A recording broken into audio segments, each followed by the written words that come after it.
All right. Call to order the select board meeting of February 18th, 2026. This meeting is being recorded. We have one member of the board joining us remotely. And if everyone can join me in the Pledge of Allegiance. Allegiance to the flag of the United States of America, and to the republic for which it stands, one nation, under God, indivisible, with liberty and justice for all.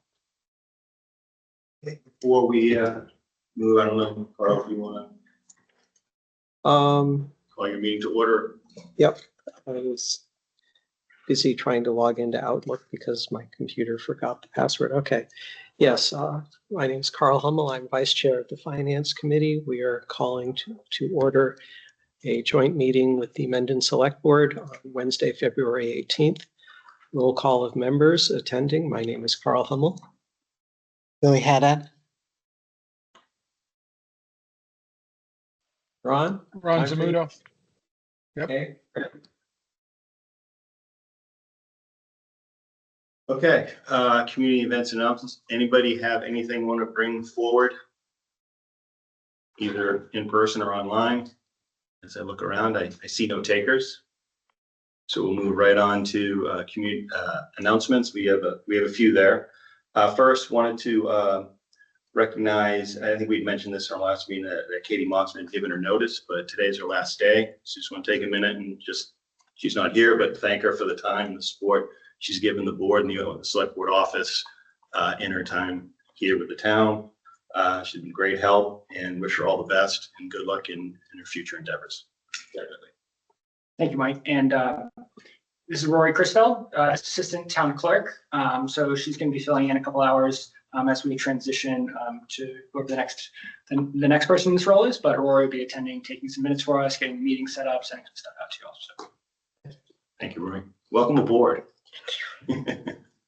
Another item, not sure if you saw, I actually saw this in the Mendon Commons that Isabella Genova, our conservation agent,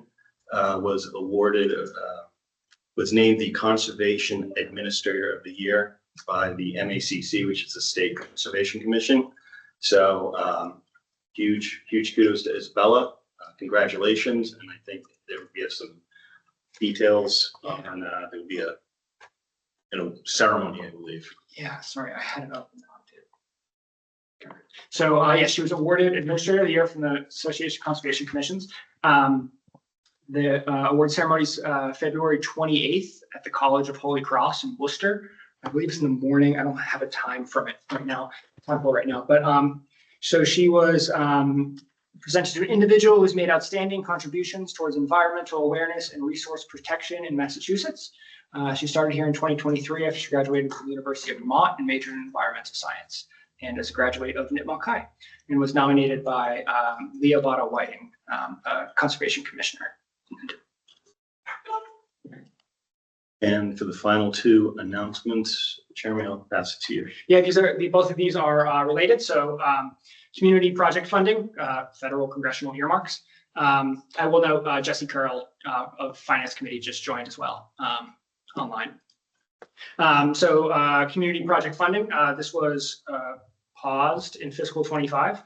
Fiscal 26, Mendon was awarded $920,000, I think it was, for continuation of the water system expansion project. So this is a project which with this will have spent close to $2 million on, and none of it local tax dollars, all being earmarked, all being funded with state and federal either grants or earmarks. So this will go a long way towards furthering the development of targeted municipal water system development in town. And then relatedly, the FY27 window is open. So this was circulated to department heads, but if board members or anybody in the public has projects which they would like to submit to the congressman's office for congressionally directed funding, please be in contact with my office. I'll get the forms and all the information as well. These are wide-ranging projects. We've submitted for senior center, submitted for water before, and other communities. I've done similar kind of public works projects, which could benefit from seed funding either in the feasibility phase or in the construction and execution phase. Thank you. Any questions, comments? Okay, we'll move ahead to the primary reason we're meeting, and we're going to start the budget discussions. And Mr. Chair, before we start that, could I now have on my computer screen the motion about the town administrator. Can I get that before we dive in? And that way I won't have to interrupt it at the end of the presentation before the select board continues their meeting. sure. Okay. Normally the chair doesn't do this, but because of the circumstances, I will entertain a motion that the Finance Committee delegate authority and responsibility to the town administrator to prepare and present a balanced fiscal 2027 budget to the Finance Committee and Select Board, consistent with the Select Board vote on the same topic. So one of you two online, or if you want to make that motion and then get it seconded. So moved. So moved by Billy. Is there a second? Second, Jesse Curl. Seconded by Jesse. Any discussion? Okay, this is to have both boards appropriately delegating the authority and making it quite clear of what the background for this is. So I'm sort of wearing my general bylaws review committee hat here, and we're going to deal with it in the future. So since there are people online, we'll be taking a roll call vote. Billy Haddad, aye. Jesse Curl, aye.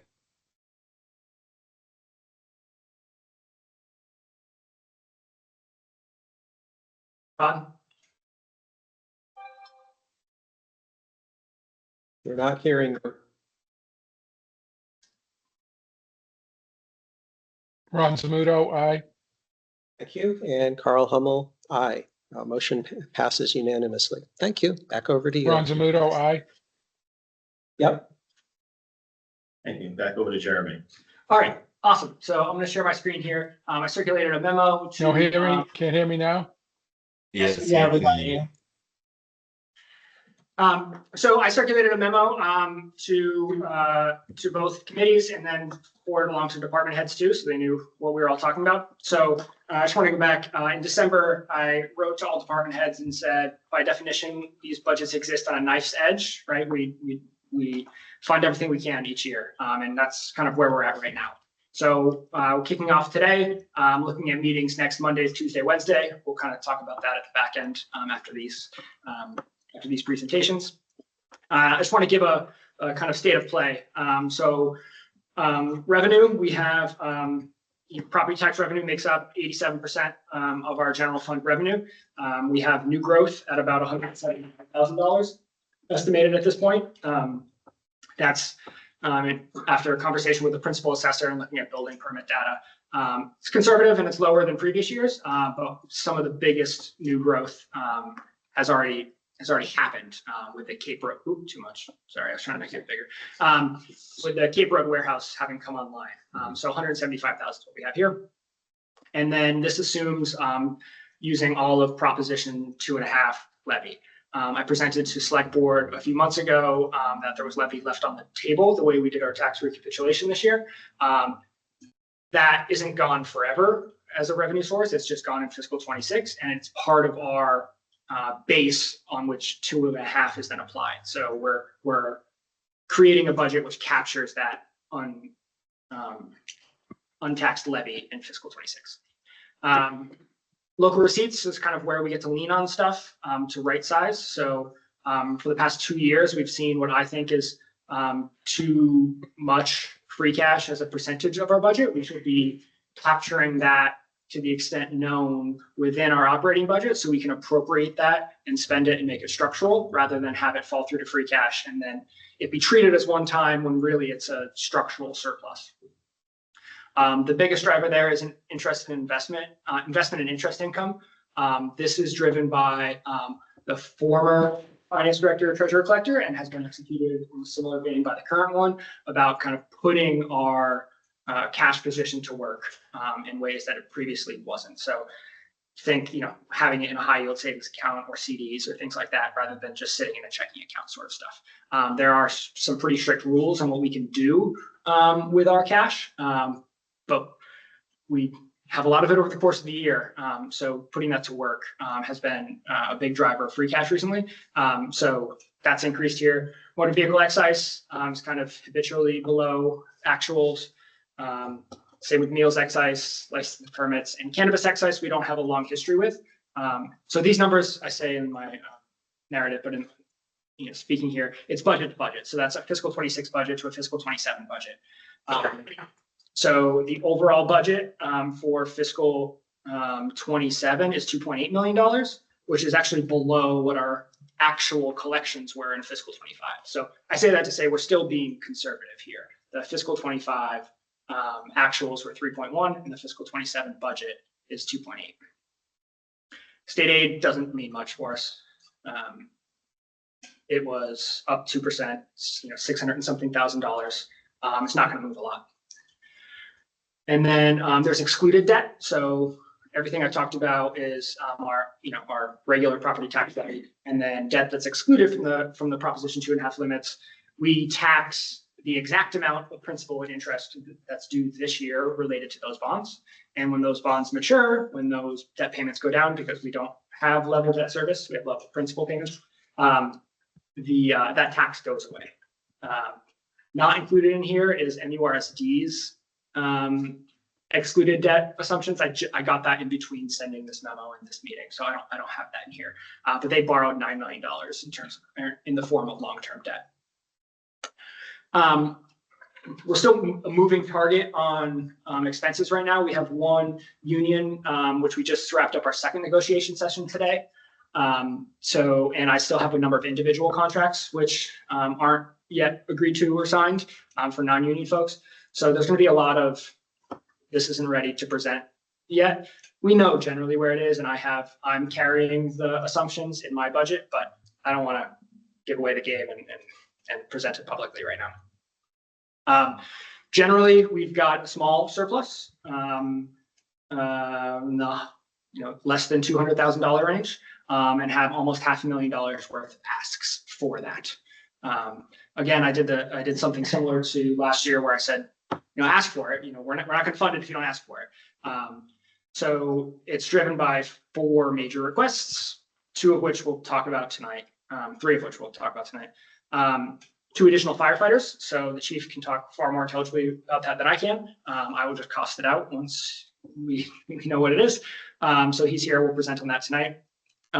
Fully loaded cost, which includes ancillary things like additional holiday pay and uniforms and PPE and that kind of stuff, and also health insurance, is about $230,000. So, and like I said, we still have some tweaking to do on our local receipts budget, and we still have some assumptions that need to be turned into actuals on our salary budget. So when I said we had that surplus, it's not set in stone right now. Reconfigure the Select Board and Human Resources Office. So I would like to regrade the executive assistant to administrative assistant and remove some duties out of that job description and make it a not exempt hourly position, Monday through Thursday, 8 to 4, 32 hours a week, plus whatever the Wednesday night meetings end up being. And so take away some of do other projects for other departments as assigned or something like that. I'd like to take that away and add that more towards an assistant town administrator role, which I have here.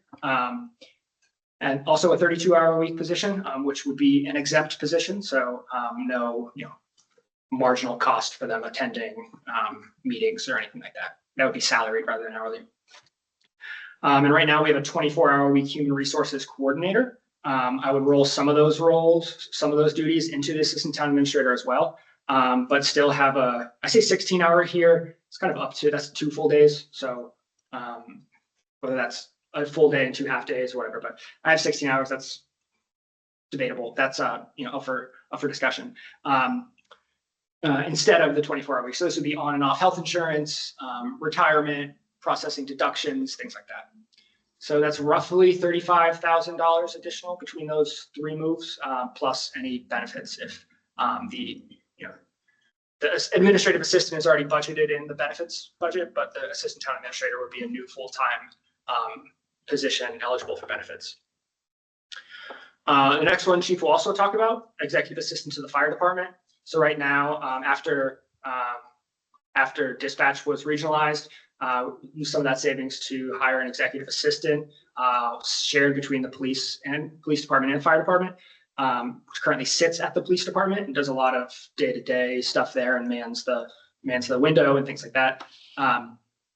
It's not ideal for the fire chief to get in his truck and drive down the street to go talk to his admin. And then there's more, more work that could be done at the fire department for the fire department. So this proposition is to reduce that role to 32 hours a week from 40, move it to the fire station, and then add an additional administrative assistant to the police department to cover those day-to-day duties, which the executive assistant currently does. And that here, 60,000 base, 26,000 in benefits. I'll talk about the benefits at the end. And then regional dispatch. So this is one of those good idea, nice to have sorts of things. And it's too small for its needed purpose, but how much we can squeeze out of this. So right now, so to remind everyone, we're in a regional dispatch group, the Mendonma Emergency Communication Center out of Norfolk, with Plainville, Rentham, Norfolk, Franklin, and Millville. And our first 7 years or something, I forget, through fiscal 28 is we're subsidized by a state 911 grant. So our overall assessment to be in the group is $120,000 a year, and it's capped at that. Our unsubsidized assessment this year would have been $233,000. So even if we look at a small escalation in fiscal 28, we're probably looking at, that we need to come up with double, $240,000 in fiscal 29. So budgeting in small spacers here, 15,000 this year, 50,000 next year, 60,000, whatever it is, and using that money on capital, and that money doesn't get eaten up by other stuff. And the big increase in fiscal 29 won't feel as big budget to budget. We did something similar with the schools last year. We put in $50,000 as spacer, which is 10% of what we needed, but it helped us get there. And then that money falls through, so to speak, to free cash at the end of the year. Known unknowns. I don't think I've quoted that overall spelling budget memo before, but we've got 4 unions and 3 of them have signed agreements or tentative agreements, and we're in negotiations with the 4th. Committed to fully implementing, as makes sense, the Collins Center compensation classification study over the course of the contract, not in year 1. And literally while I was writing this, because I called this known unknowns to say, we don't know what the health insurance increase is going to be. Well, as I was writing this, the health insurance increase will be 14.4%, which is at the top of Maya's range for municipalities. So for our second straight year, we are experiencing the greatest percentage increase. Our loss ratio for the prior fiscal year was well above 100%, which means they paid out more in claims than they took in premiums. And for insurance companies to be profitable, that needs to be around 80, I think low 80%.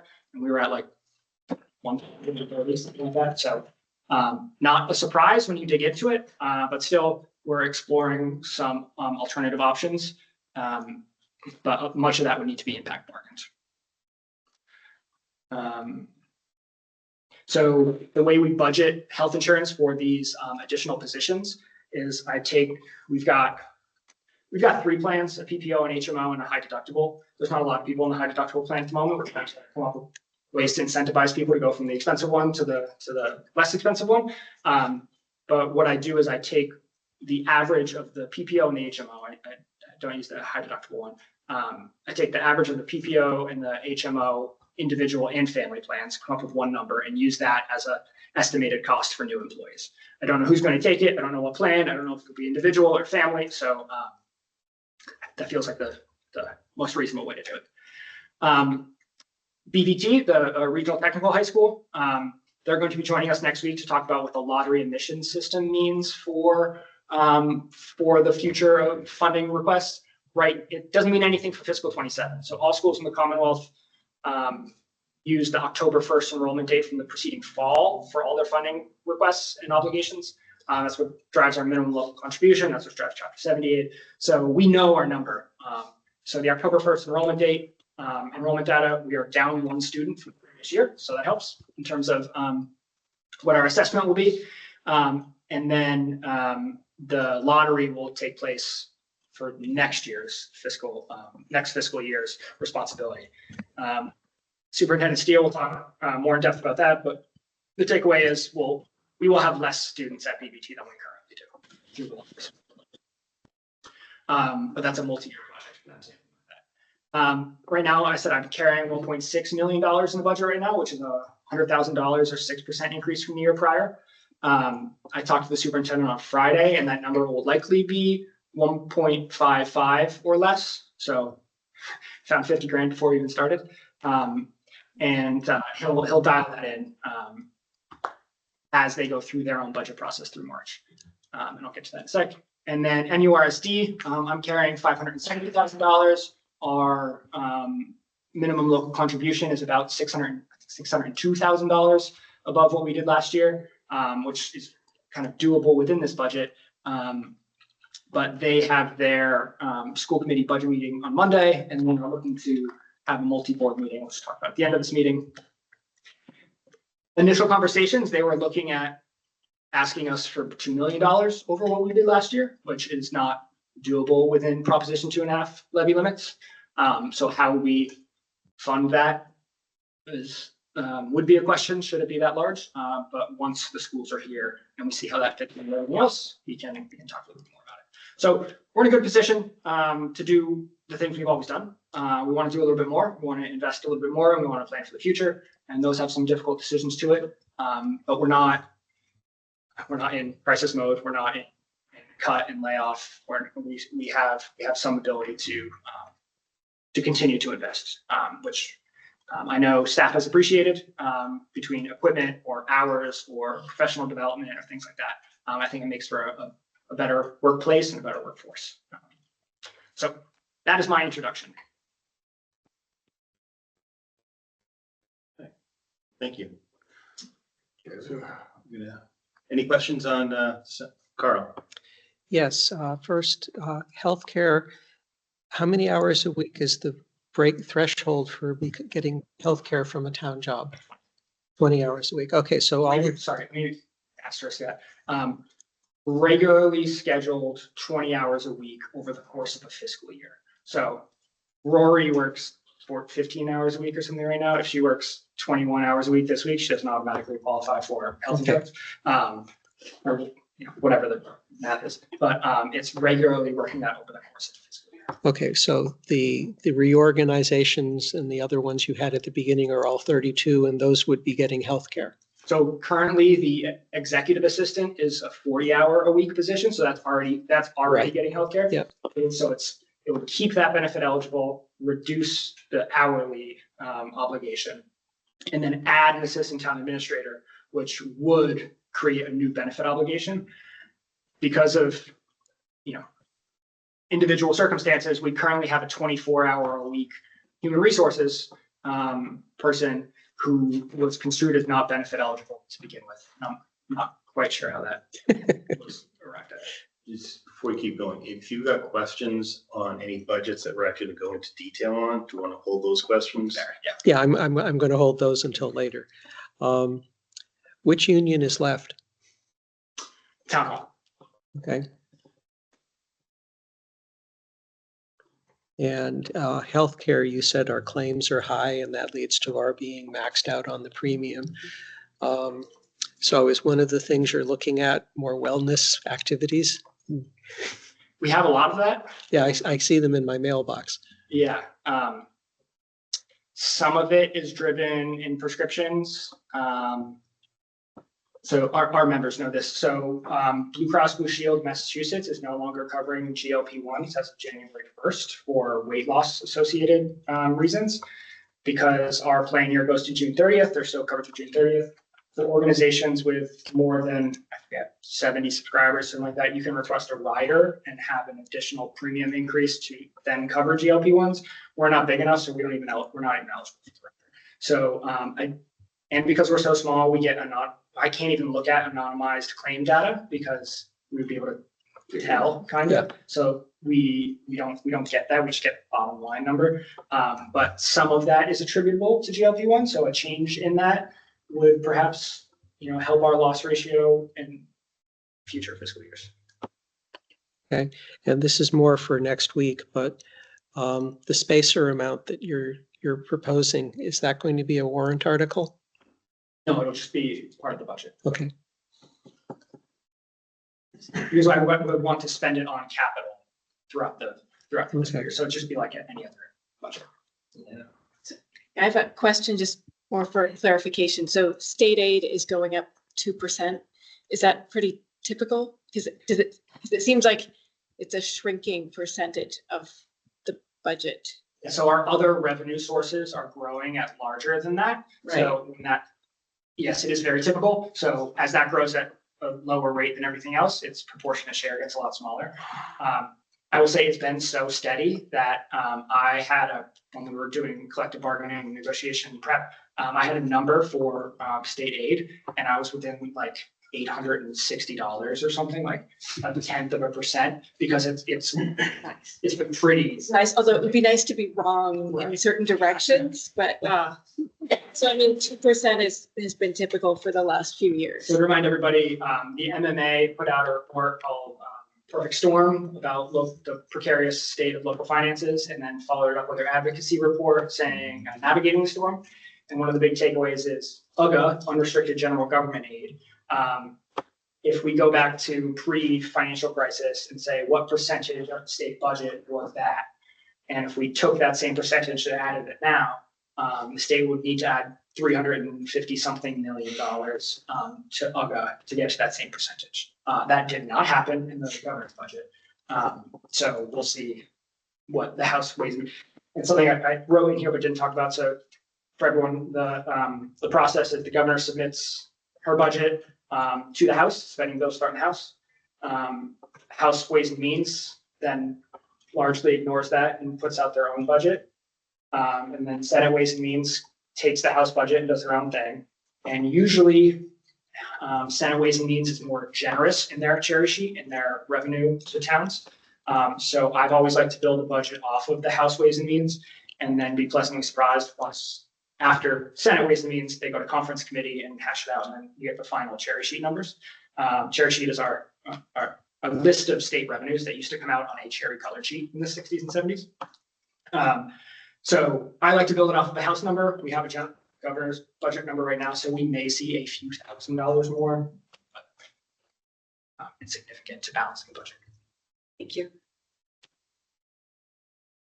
Any other questions? Otherwise, I think we'll take a step into the detailed budgets now. I think it's a good idea. I'm gonna hand it back to Jeremy. So probably the remainder of the meeting. Now I'm gonna hand it over to you. So thanks. So Chief Bangman, you wanna come up and?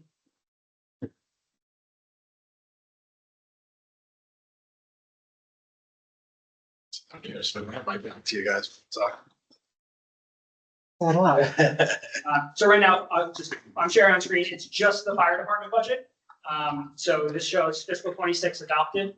When I look at the budget and I talk to the department head and stuff, we look at further back than that. This was already small enough that I didn't want to add any more columns. So that's what blue. Green is a level service budget, which is not the same as a level funded budget. So you'll see vehicle maintenance, for example, went from 21,500 to 22,000. We're not actually doing more vehicle maintenance. We're just paying more for the same vehicle maintenance because things are more, things are more expensive. Whereas contract services, kind of the opposite happens. And then fiscal 2027 additional. So this is where we say we want to do more and then more service. And then that's what these notes over here are. So I'm gonna kick it over to the chief. I think we're gonna talk about people mostly. All right. I was gonna say, we want to start with the other stuff first, just to get that out of the way. All right, sure. We'll come back to stuff. So I just added, I think it was 500 to the vehicle maintenance because cost of everything's going up a little bit. Our trucks are in good shape, but everything's getting a little older. The equipment's getting older, so we need to be prepared for breakdowns along the way. It's very minor increases on all of the stuff. There's 800 in I think it's the meetings and dues. Yep. So that one, it covers our second ambulance licensing, and then it does actually add some for recertifications for the firefighter EMTs in there. There's a little flip flop I did with one of the categories. I moved 4,000 from one to another because it didn't fit how it works. It's not a really contracted service. It was radio repair work and radio equipment. It's more of an equipment maintenance than contracted services. So Yep, so, I felt better putting it in there. It's same numbers, just different. so we'll see that a couple of times, and it's stuff I've asked department heads to do. So really, we vote at town meeting a bottom line budget. So chief has the authority to spend that 4,000 in the different lines should he want to. It's just a cleaner and more accurate representation budget wise. And then we're not seeing negatives on our budget report and saying, oh, that's covered elsewhere. It's just a more responsible way to budget. And then one of the other ones that went up a little bit, even with the level service budget, was the overtime.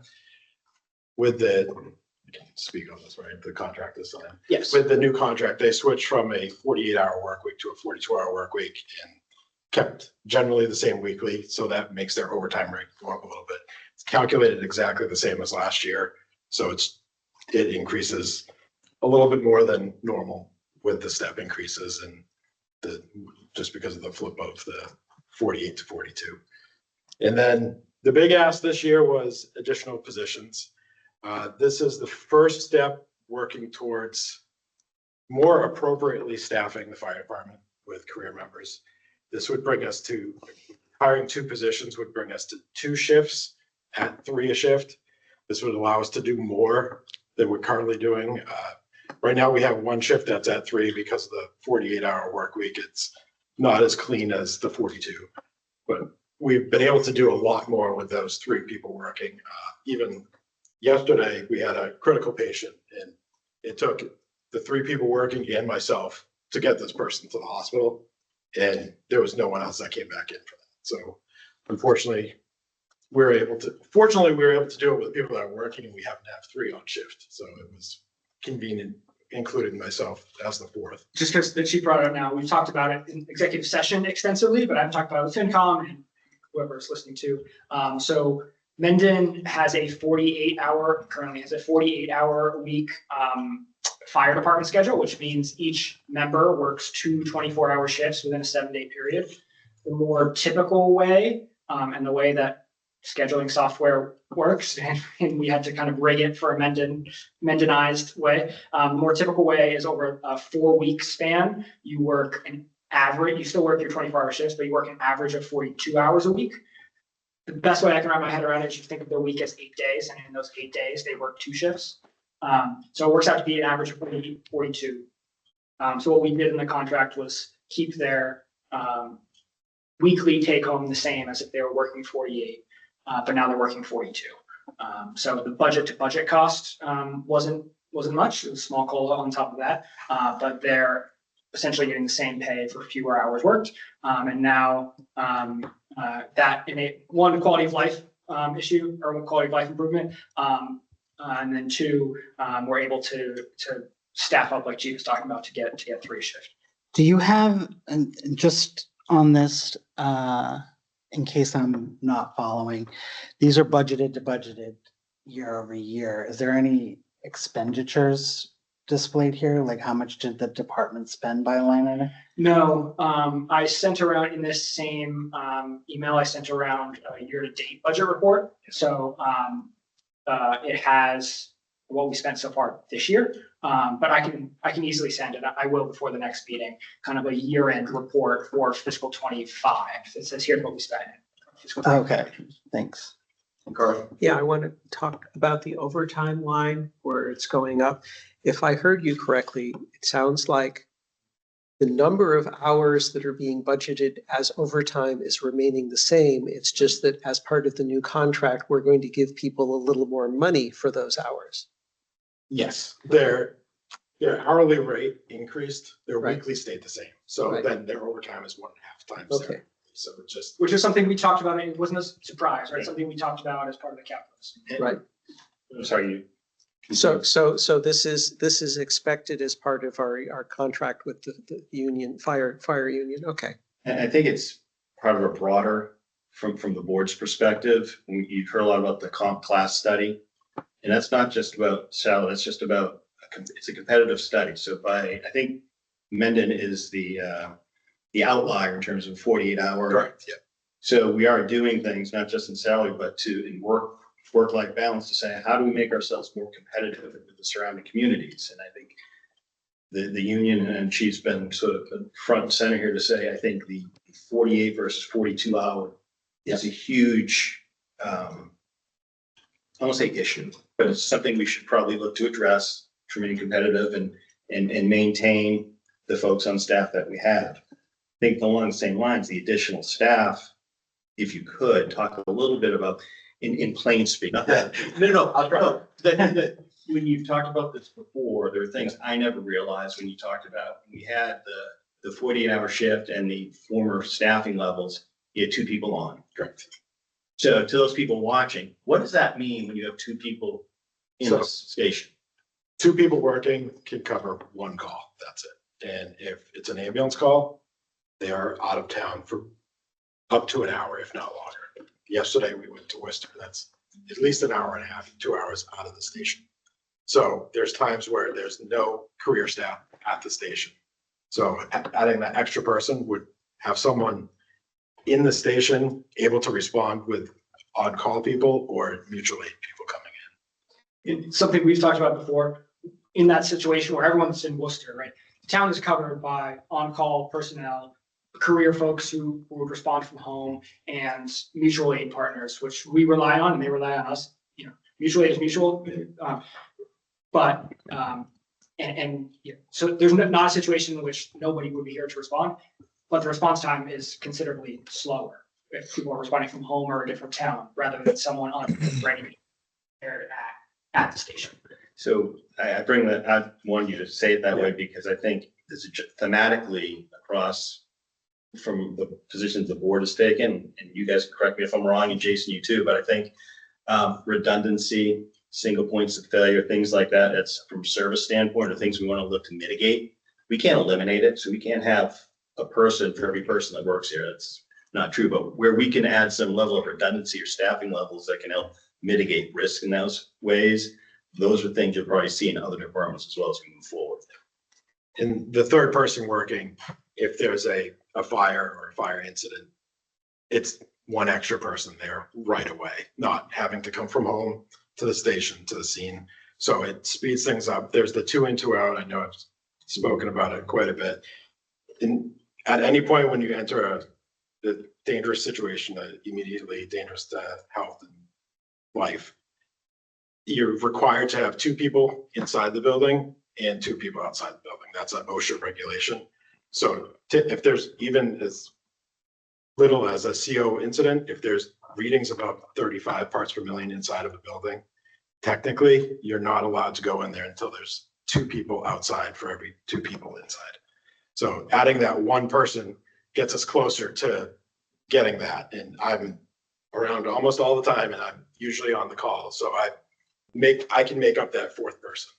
So it's just adding that 1 extra person makes a huge difference.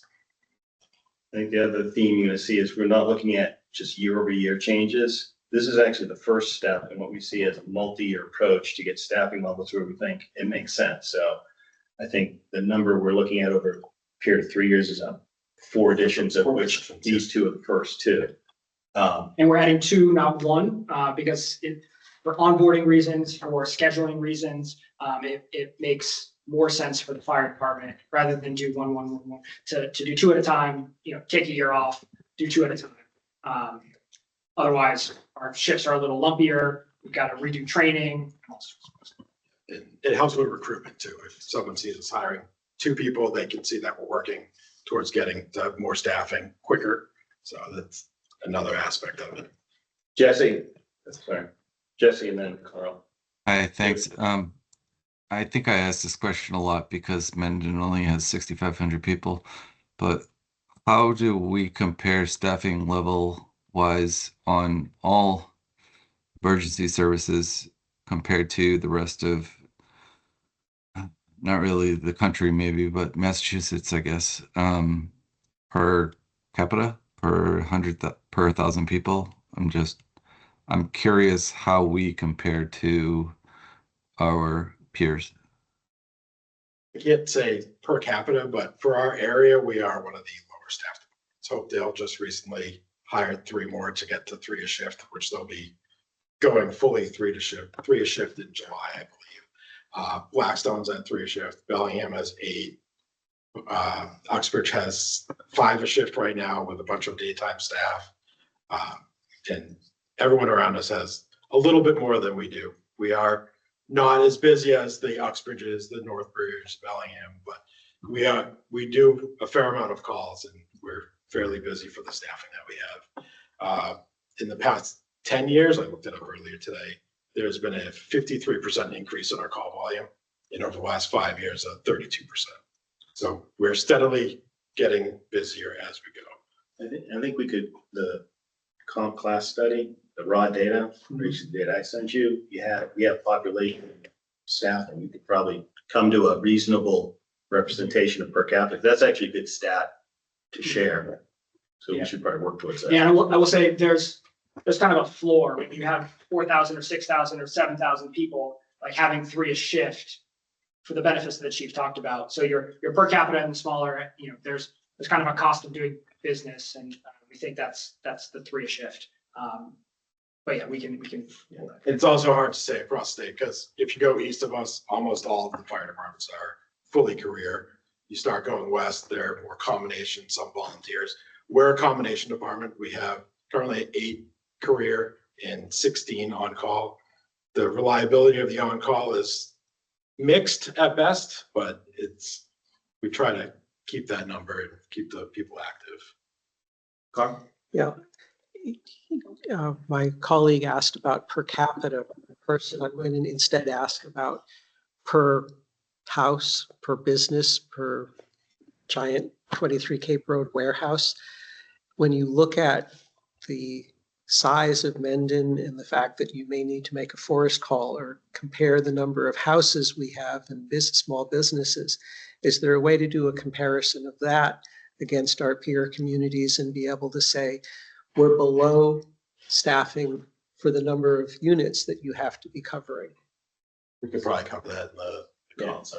Because I think it would be a compelling argument at town meeting if you're able to put up one slide that says, here's Mendon on a graph compared to per person, and here's Mendon compared to the square mileage of our town forests and the number of buildings that you have to do. Yeah, I think this information we can pull together. Honestly, from my perspective, as we've talked about the budget last year and then going into this season, my focus when I thought about your budget was more about how do we get to a level where people, our first responders that are currently here, are in a better place, both for their work-life balance, but also safety. The 2 in, 2 out thing, and then leaving the building dark on every single call and relying on mutual aid.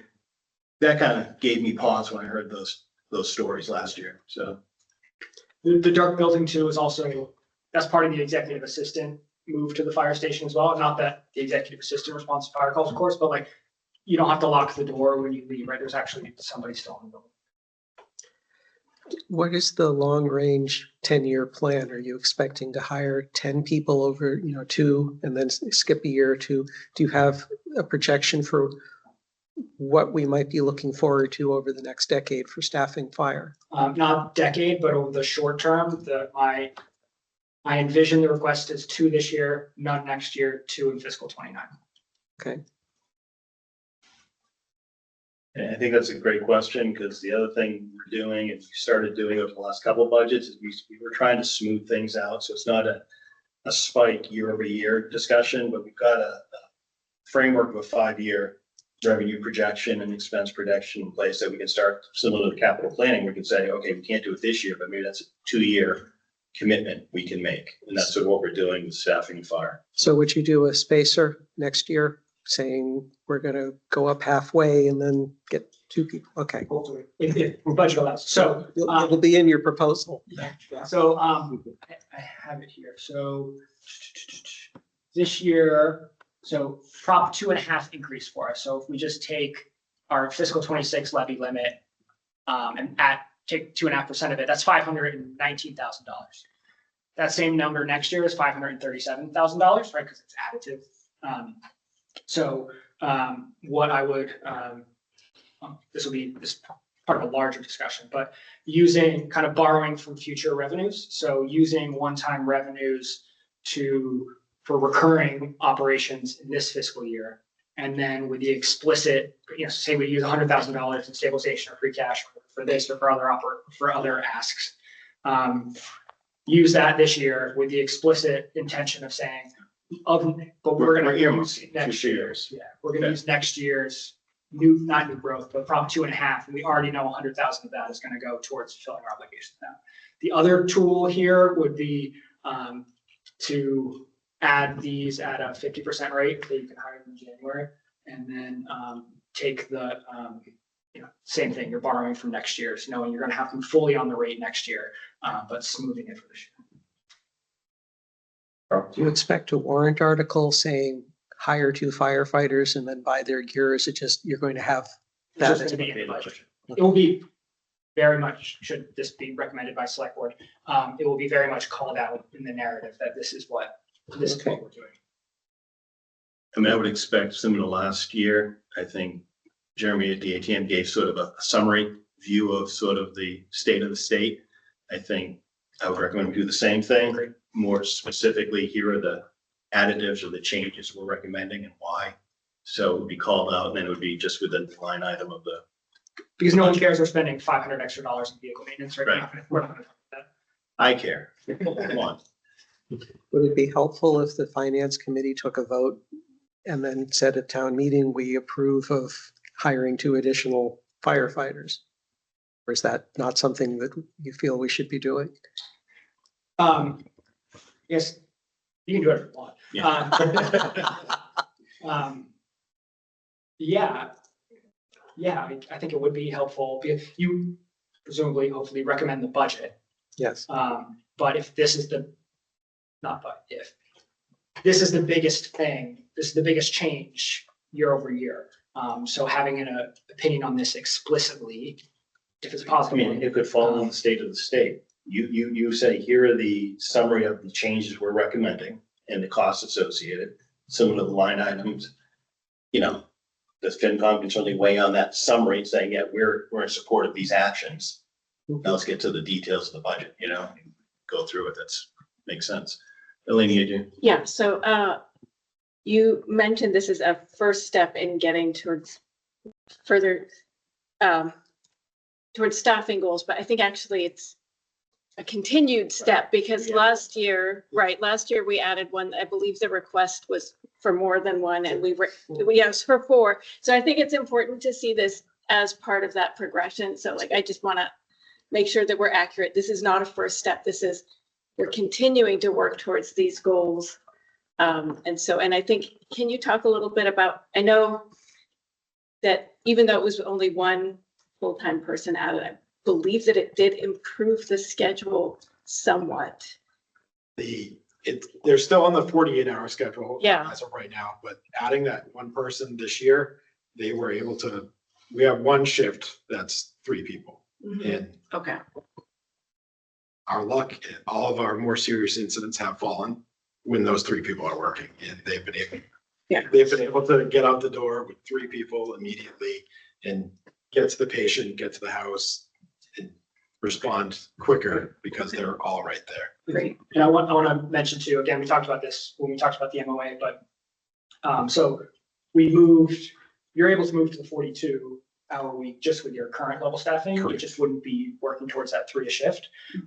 So we didn't do it before because the contracts had everything about 48. Yeah. So in the MOA and in the new contract, we reverse all that and make it up, or not reverse, change all that to make it 42, and all the provisions that key off of that, that haven't changed.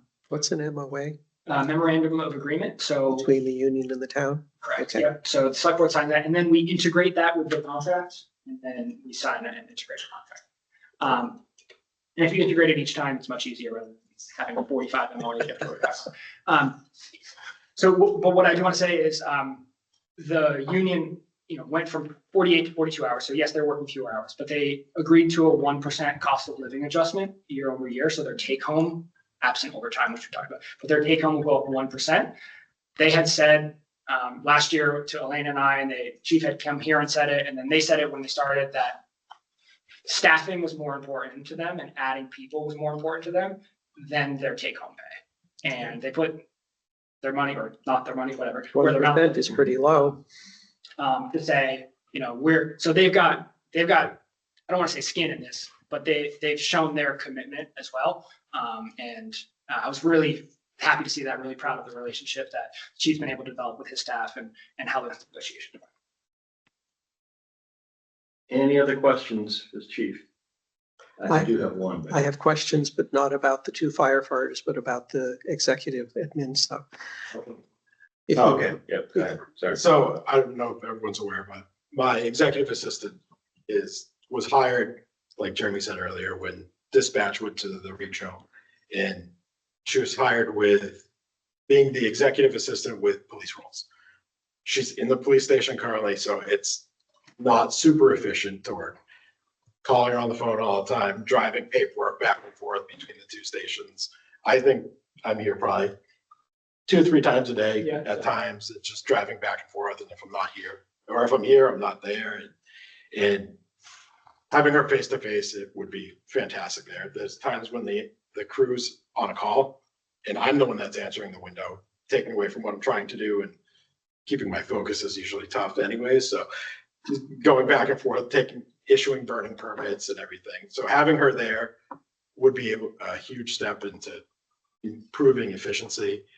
There is some things that were in the original job description when she was hired that aren't being done by her, simply because bringing patient information back and forth isn't ideal. So we try to keep that locked up in our station. When the position is there, she'll be able to interface with the EMS billing company and kind of streamline that operation. And it would be a much better process, I think. And then there will be someone there 8 to 4 every day, or Monday through Thursday, or however it works out. There'll be a face there, even if right now you press a button, you talk to someone in Norfolk.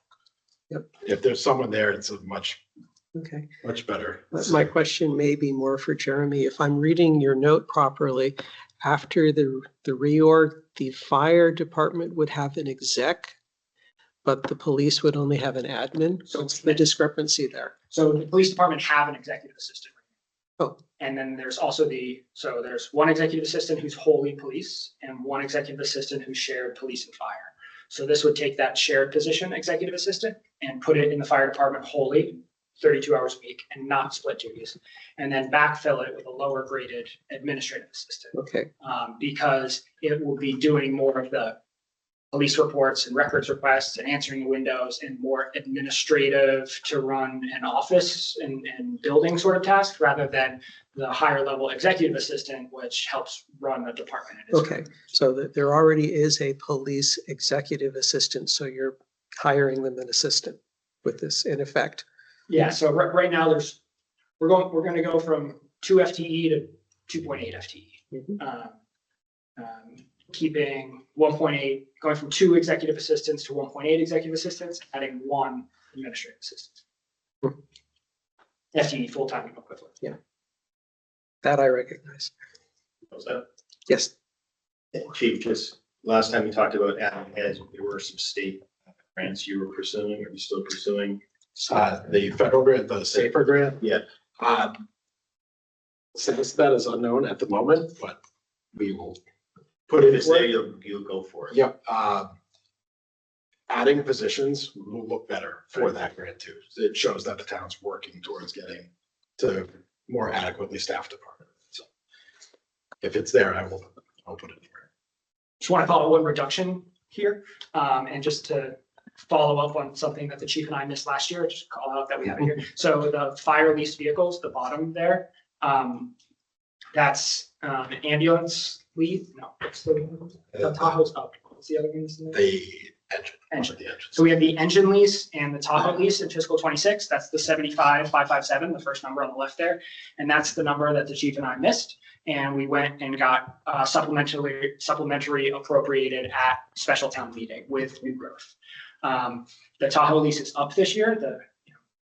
$9,000 or $8,000. So that's just the engine that's in here, but it's captured here. So if you look, original budget to original budget, which we didn't hear revised, but it would look like a $67,000 increase from what annual town meeting voted last year.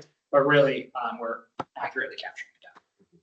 There's 2 more years left on that. So it'll be next fiscal year, then 1 more, and then that'll be paid off. Elena? So I have another question going back to the 2 full-time firefighters. I know it was said kind of quickly, the advantages of hiring 2 now versus 1, right? I mean, if we're going with the incremental approach, can you elaborate a little bit more about the advantages of 2 now? So it's a recruitment thing additionally. That. So if you're hiring 2 people, people will see that you're hiring 2 people. You'll get more interest in it.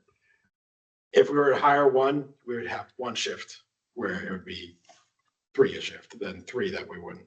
And hiring 2 gets us a little closer to that, and we would have to shift around scheduling and everything. It's a lot smoother to hire 2 at a time instead of just the 1. And shifting around scheduling, that's not just like, it's a small administrative burden, but it's people's lives, right? So if we're adding 1 firefighter every year for the next 4 years, that means every year for the next 4 years, the entire department has to It's a different, puzzle you're trying to solve. This day we have to dispatch operationally too. We'd have to dispatch one way versus another way and changing it constantly. It's. Thank you. Because I know people will ask that, so I want to be able to have that Is there a answer. cost saving for training 2 people at the same time? Fortunately, I believe that we won't even have to train anyone. Pretty sure we will have interest from internal candidates that will be hired. People who are currently volunteer? Currently. Okay. Yep. One more question. Is there likely to be a reduction in overtime when there are more full-time members, or does that not? There could be. Okay. There could, it's Yeah, hard to calculate with half of it being there, so. yeah, okay. It depends on. So maybe. Maybe, the one benefit would be, right now, we have 2 people working. We always have to have 2 people working. If someone takes a day off, someone will be forced into work. If they don't want to work, sorry, you have to work. So adding this 3rd position, we'd have a little more flexibility. Right. We can Okay. fill to 3, but not forced to 3. And what we've talked about is like, someone takes, it's a 24-hour shift. So if someone, water heater breaks or whatever it is, and they need 4 hours in an afternoon, and we have 3 on shift, we cannot fill that 4 hours and they can come back, as opposed to them taking the whole day off. And because that's also something we changed in the contract, the increment in which they can take time. We wouldn't fill that in ways where if we had 2 people, we would have to fill that. Thank you. It's marginal. Final questions? So you'll see, so I just want to be very clear, the $163,000 here does not include the additional administrative assistant at police. That's in the police budget. Okay. I don't see any hands raised. No questions. Chief, thank you very much. Thank you for having me. Appreciate it. On to the select board budget. Select.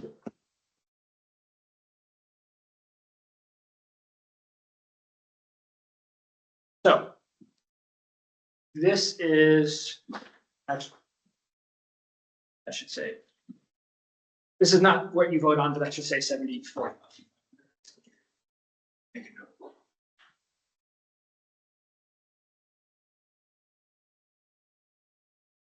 All right, so everything down here is the same. Stipends, postage, hearings went up a little bit in that our town reports went up a little bit.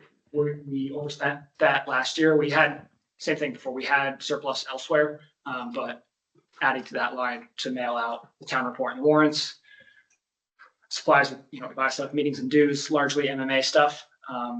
Smaller amounts. So this year, backtrack a little bit. My first year in fiscal 25, I went to the annual ICMA conference, and all in it was like $2,500, $2,800, something like that, to get me there and back. And we budgeted for that in 26, and I did not go, so that surplus will be there. I don't know if I'll look to go in 27. Oh no, sorry, I will not look to go in 27. It's in Long Beach, California. And I'll have I'll have an infant, so I'm not going. But I Your will, wife would kill you. I will look to go in fiscal 28 when it's in Toronto. So I just wanted to keep that marginal in here. And we use it for professional development and things like, when other departments say, hey, this is really cool opportunity. I don't have a meeting. My meeting's budget is $500. I have this money available. Say, Select, I think it's great that you're going to go to that. Select Board's going to cover that. Go get the training or whatever. And then miscellaneous expenses, just that's a small amount in terms of our overall budget. Stuff just comes up all the time. That's $50 and people don't have. I kind of tap that last. I use that at the end of the year when stuff pops up.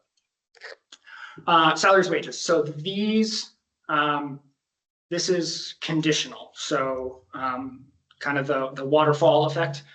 So we would, this is the town administrator with a known salary, administrative assistant with a guesstimated salary, and then an assistant town administrator is the additional with presuming an opt-out stipend here for a insurance opt-out stipend.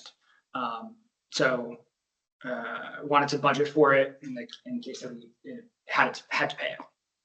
That gets paid out of the salary line.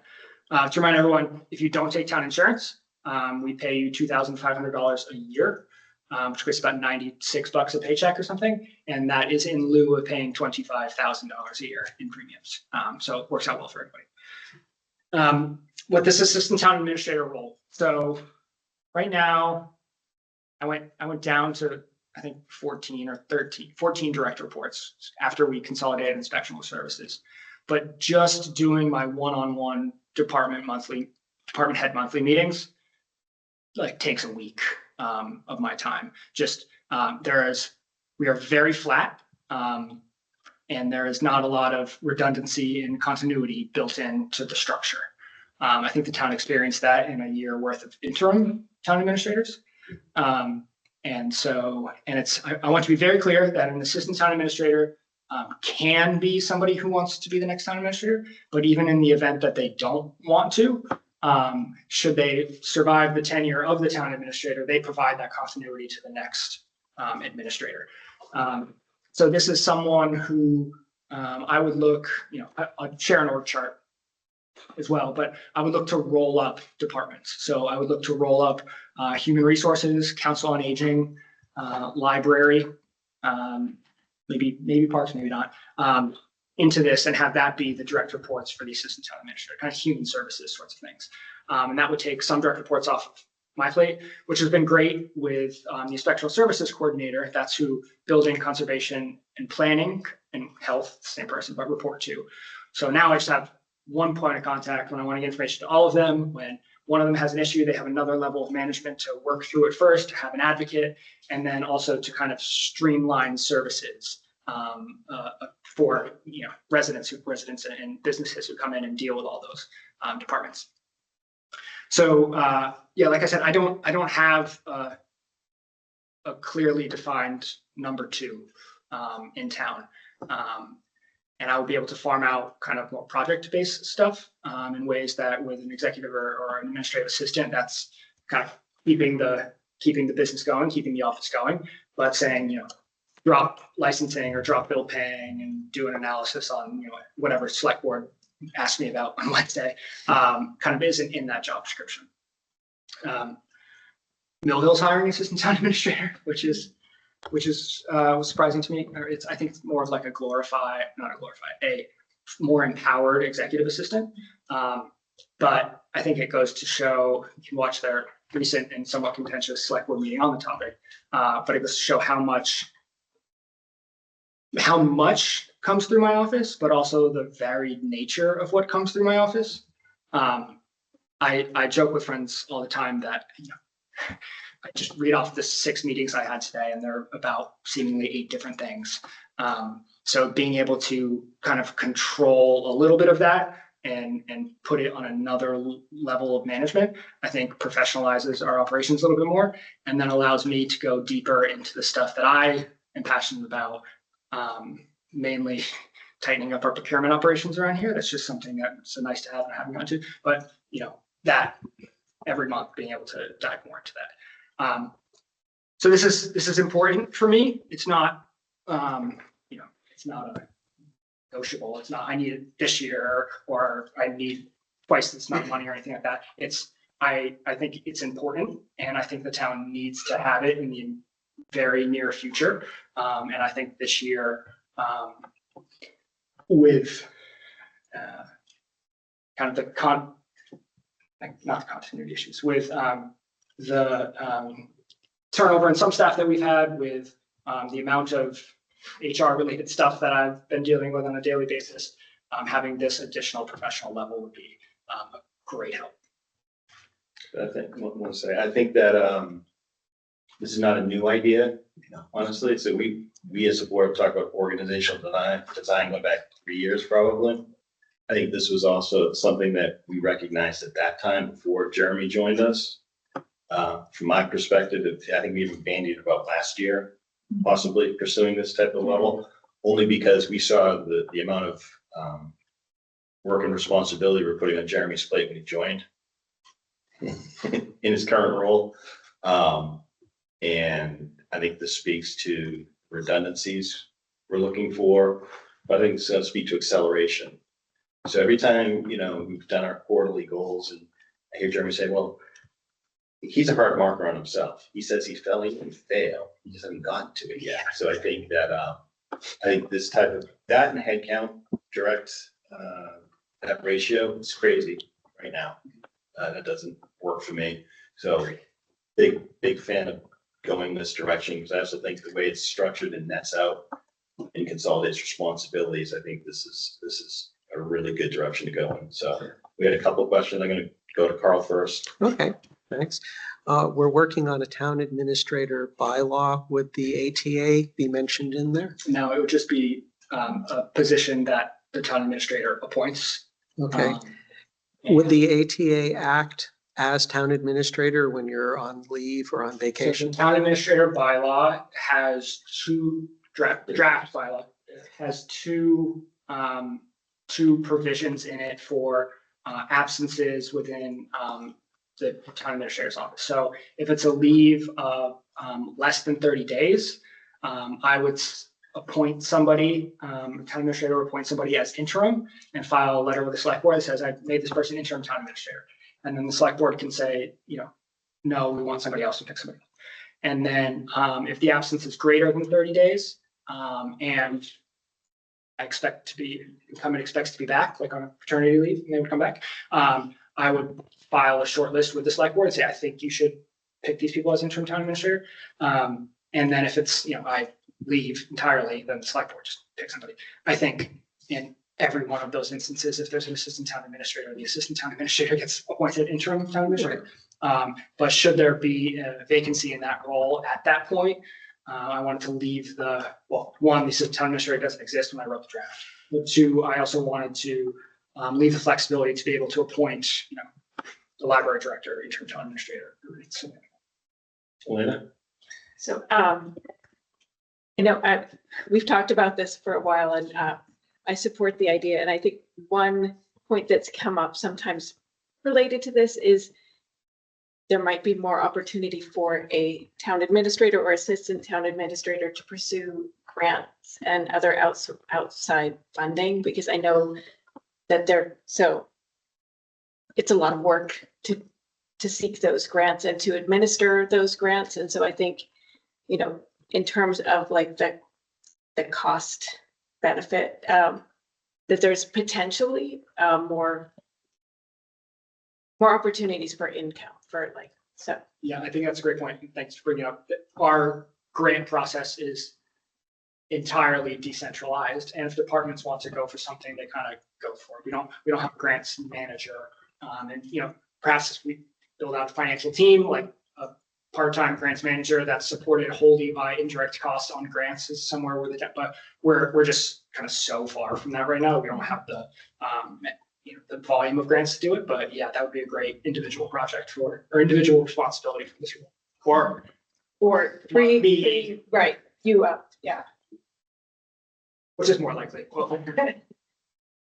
Other questions, comments? I said it in my intro, this is also tied to reducing the current HR role in title and hours. So it would, I have the little decision tree that we had last time where you say yes, no, what's that do in surplus deficit? If you say yes to the town administrator addition, it says yes to the $7,000 or $8,000 HR reduction. So they would be tied together. Could you give me a paragraph on the difference? What would a benefits coordinator not be doing that the existing HR person does? The kind of dispute resolution, employee discipline management consult, that sort of stuff. So like when you come to HR and say, I have this issue with my boss, this issue with my employee, HR is dealing with that right now. And that's what the generalist does.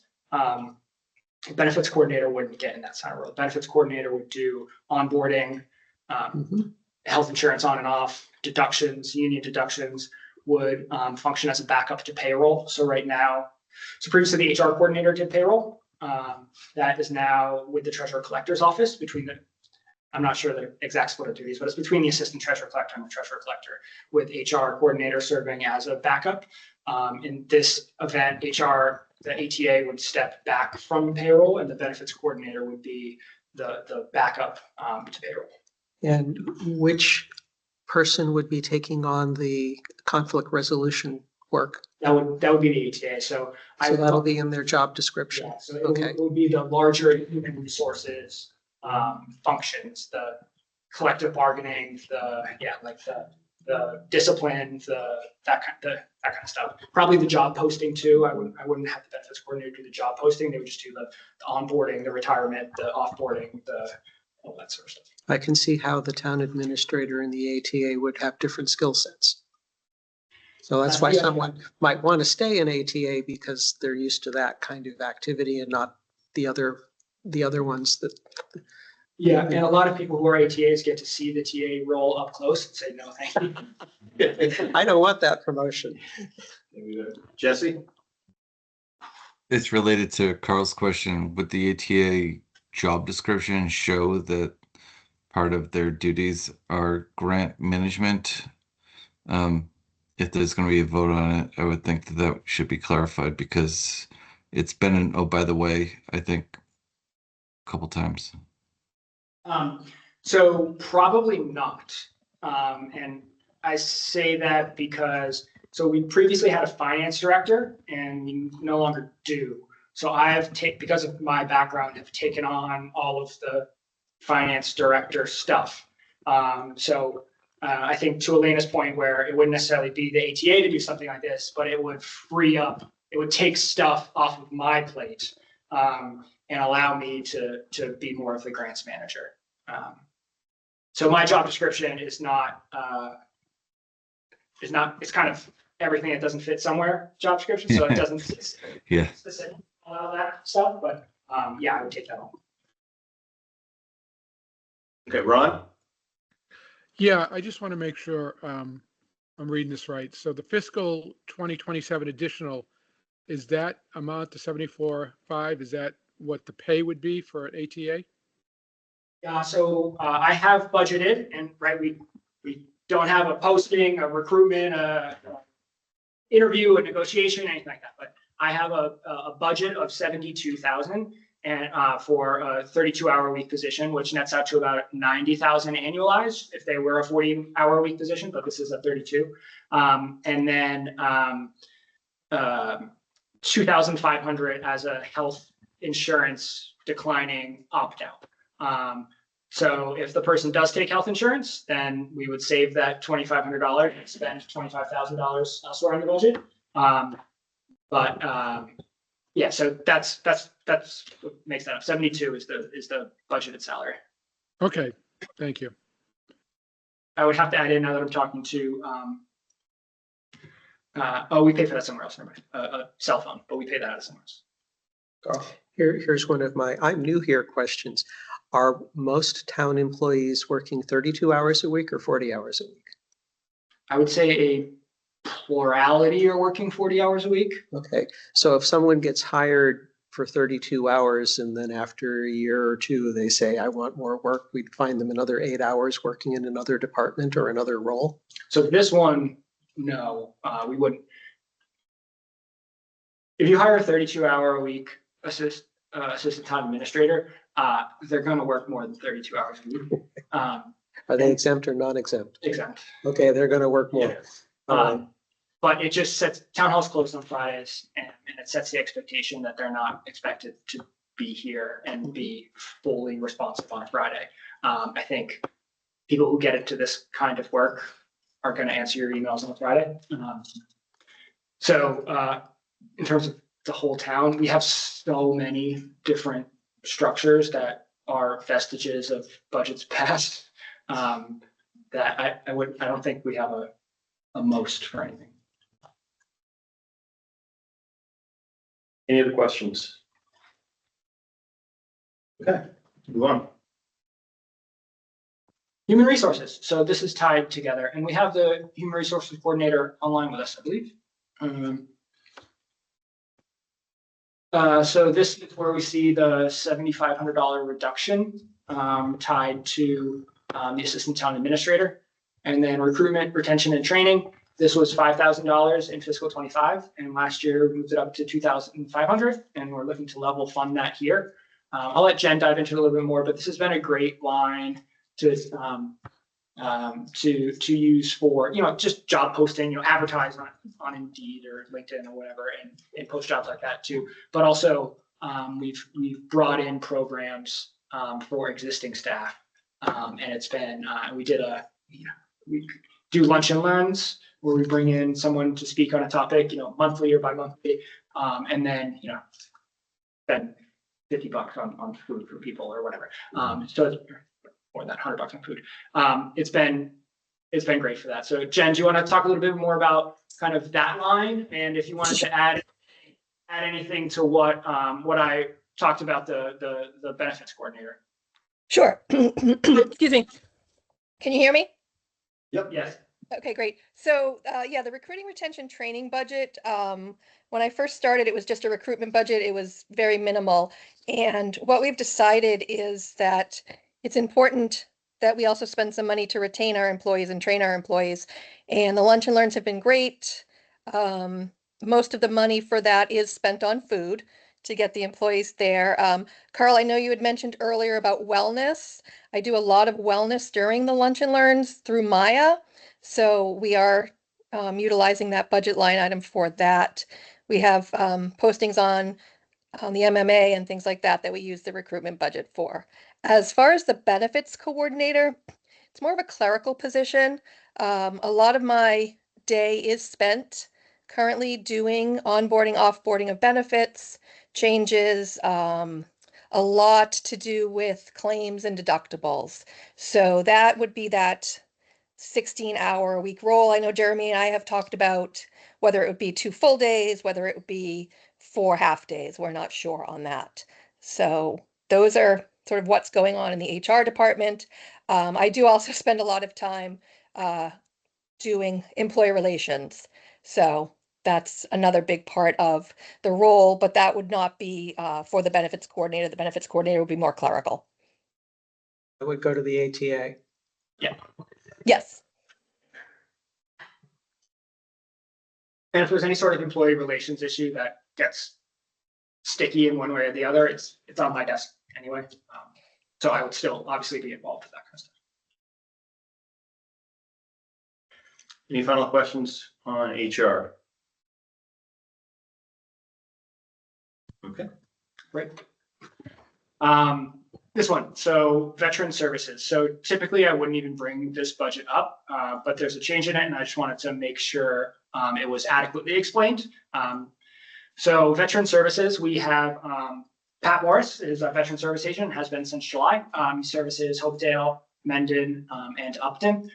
He gets $6,000 a year annual stipend. He's wonderful. He's the chair of FinCom in Sutton, but I don't hold his FinCom membership against him. And he's great. So he's been here a year, and the biggest line here is veterans benefits. So Chapter 115 benefits are for low income veterans and their spouses and widows. So as it's been explained to me a couple of times, it's ninth in the batting order in terms of public assistance programs. So after every other option has been exhausted through state and federal means, most every other options, veterans are entitled to this benefit, which pays copays, prescriptions, can pay for heating bills, things like that. So there are both income and wealth metrics that go into eligibility. I believe there's only 2 eligible veterans in town right now. And so this is a $10,000 reduction in this budget, not because we're not supporting veterans, but because we don't spend it, right? It's formulaic. It's driven by what both the income parameters are and then what the needs on an individual year-to-year basis are. And I don't think we spent more than $20,000 as far back as our ledger goes. We're usually in the middle teens. And then you'll see, if you look at the cherry sheet on the state revenue side, there's a veterans benefits line too. So we get reimbursed on the state on almost like a 2-year arrears basis. So it doesn't have a huge budgetary impact because it has a revenue source associated with it, but we're budgeting $35,000, but we're only bringing in on the cherry sheet, $16,000 or $17,000 or something like that. So this is a $10,000 reduction per Pat, the veterans agent who's been doing this for a while and understands these programs. It's not just he's here for a year and sees we're under budget. No, he has a deep understanding of how Chapter 115 works from his working in other towns as well. So you're right sizing that line item, right? It was unnecessarily tying up money that wasn't being used. It's going to reduce free cash. The All over. else equal. Yeah. Okay. So we're part of your goal of making free cash more in line with. Yeah, more budget. Yeah, there's no reason to tie up 10% of our budget until certification. Those are all the. Any questions on? It's clear for me. Okay. So we jump back to the agenda, then we're looking at, let me ask you a question. The cultural council presentation, I do want to let FinCom. That'll be after, the FinCom. Okay. So should you do the multi-board discussion? Then. Yeah, good point. That should have been moved up. Yeah. So Joanne, just one item we're going to bump ahead. Thank you. So I think Jeremy mentioned that MURSD is coming with a fairly significant budget ask this year, not unexpected. I think we've seen this coming at us for a couple of years. But they had requested, and I think everybody on the FinCom and select board probably saw a note looking for a date for a multi-board meeting with our FinCom, our select board, Upton FinCom, Upton select board and school committee. So what we want to do is talk about possible dates, I think, Jeremy. Yep. So the school committee chair, Jim Forkey, sent over. They were hoping to host a meeting on Thursday, the 26th, which would be 4 straight nights of meetings next week for this group. Alternative dates, Monday the 2nd or Tuesday the 3rd, March 2nd or March 3rd. So I responded and said, we have this meeting scheduled. We talk as a collective group and then get back to him on the dates. I will be out of state that the first week of March, so I don't know if this is going to be a hybrid meeting. Okay. So I'm in favor of the 26th, even though I won't feel that way that night. But I recognize that, but I would like to be there if possible. You can't do that. Okay. Travel. I would prefer to actually do it sooner than later. So the 26th would work. I'd rather do 4 days next week and push through it. Because I think, when are they scheduled to present their budget to us? So they were going to do this in lieu of that, or at least in advance of that. And if we wanted to follow up, do it after that. So we don't have them on the schedule at all next week. We're going to do the multi-board first. I think we need to have them do it here, so because people are going to come to this Teams meeting to watch and know more. I'm not sure what their plan is for recording. Either way. Yeah. So anywho, I think we need to have the multi-board if we actually have them present here. So I'd recommend 4 days next week, as much as that pains me to say. And I'll kick it to FinCom and say, what are your collective thoughts? I'm fine. I have a Concom meeting, but I'll come to this instead. It'll probably be in This will be. at It'll be at Nipmuc. Do you have a thought?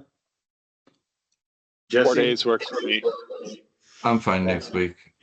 I mostly remote, but I'll be available. Next week works fine for me.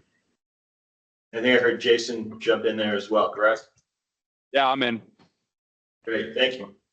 Jesse, just to confirm, I'm not sure there is a remote option. I'll have to confirm that with the schools. I think we should ask that they make that an option. So we have a bylaw that we have to record our meeting, so I would start a Teams meeting and have something up, so we have a recording of it. But I don't know how well participation. That's, sorry, which day is that one? Thursday. So Thursday, the 26th is. Thursday, the 26th is the school. Okay. I'll make sure to note that. Last year they had a Zoom meeting. They did record it. I know they usually use Zoom, but I haven't noticed members joining remotely. So, but I would imagine they can. That's a good excuse for me not to go to my office in Boston on Thursday. Thank you. Okay, good. That would be 7 o'clock at the Nipmuc High School. I have to confirm because the email said 7 PM on Thursday, the 26th at 6 PM. I guess we'll confirm the day and look for a meeting invite to be pushed out. Yeah. Yeah, that makes sense. Billy, are you good on the 26th? Yeah, I'm still on paternity Oh, leave. nice. Okay. Any final comments, questions? We're going to push to 26th. All right. I'm going to jump back to number 6. FinCom, you are welcome to stay. Okay, well, But we're going to ask Joanne Lamothe to come up and provide a cultural council presentation. Just before FinCom leaves, I will be sending out a list for next week's budget presentations once I finalize them, hopefully tomorrow. If it looks like today we only have 2 people on Tuesday, so maybe we can cancel Tuesday and push that to Monday or Wednesday instead. Wednesday is complicated a little bit in that Board of Health is coming here to present first and then going to their own meeting. But General Bylaw Review Committee has a public meeting, not a public hearing, public meeting on the proposed noise bylaw. we can reschedule that. So I'm basically, you should talk to Tom Maroli and see if we push ours off a week since we haven't done any publicity, and we'll still be able to get everything that we want done before town meeting. Okay. So just confirm that with him. Okay, great. I didn't post anything online. Right. I wanted to talk about this first. So, all right, great. In that case, I'd like to, am I going to lose my quorum? Are people online going to be dropping off from the FinCom? Jesse, Ron? I'll stay if you want me to. If you need me to stay, I'll stay. Are we going to be discussing any more FinCom business though? Well, that's what I'm not sure. Is their presentation going to be similar to the one that the police chief did, or is this not something the FinCom would be needing to deliberate on? Oh, no, this has nothing to do with it. Oh, okay. No, In that we case, should- I'll entertain a motion to So moved. adjourn the FinCom meeting. So Oh, moved. hold on first. Our next meeting is going to be scheduled for Tuesday next week, or maybe, Monday, Tuesday, Wednesday right now. and probably Thursday. Okay, so I will record that in the minutes. So I'll entertain a motion to adjourn. So moved. So moved by Billy. Is there a second? Second, Jesse Curl. All in favor? Roll call. Billy had Jesse it. Curl. Jesse Curl, aye. Zamudo, aye. And Carl Hummel, aye. Great, we're out of here. All Thank you, right. Bonnie. Thanks, everyone. Thank you. Hello, thank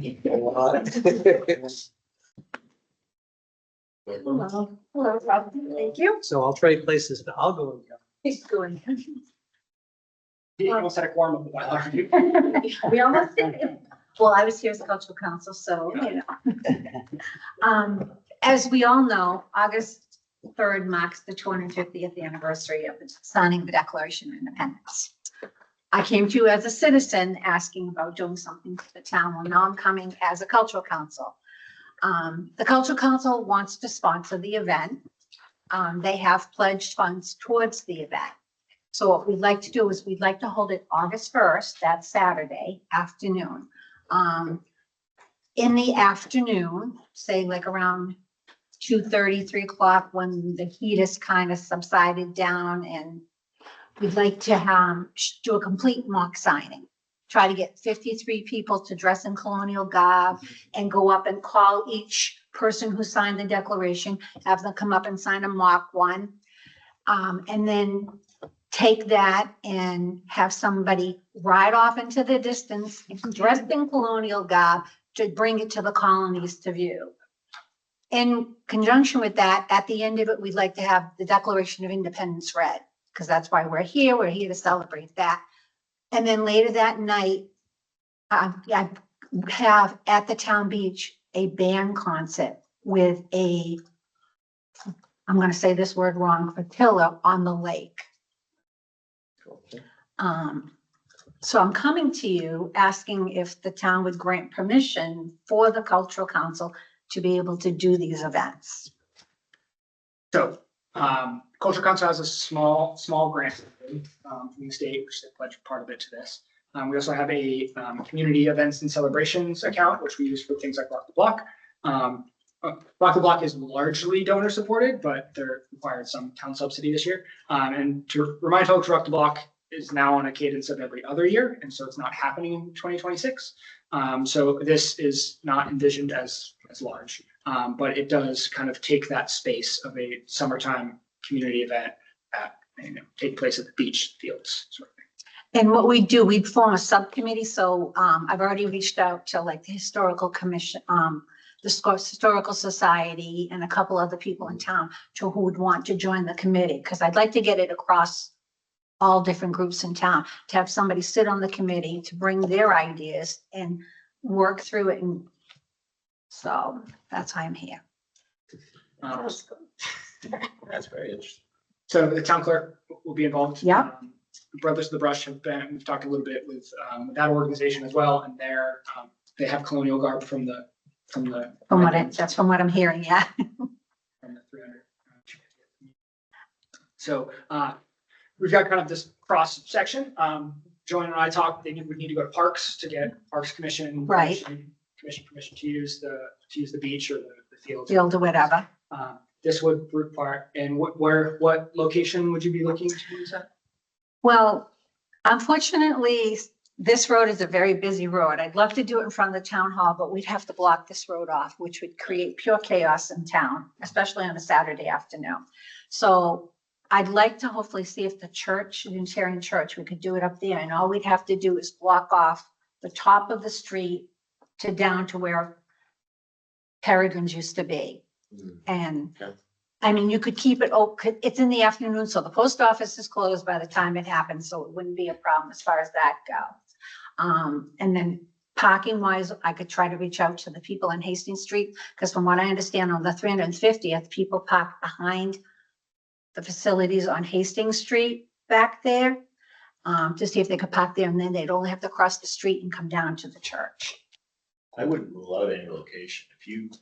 We've shut down Oh, okay. this center for the original Rock the Block. Right, although I thought that was sort of not, I thought it didn't go over well, and that's why it got moved to the park.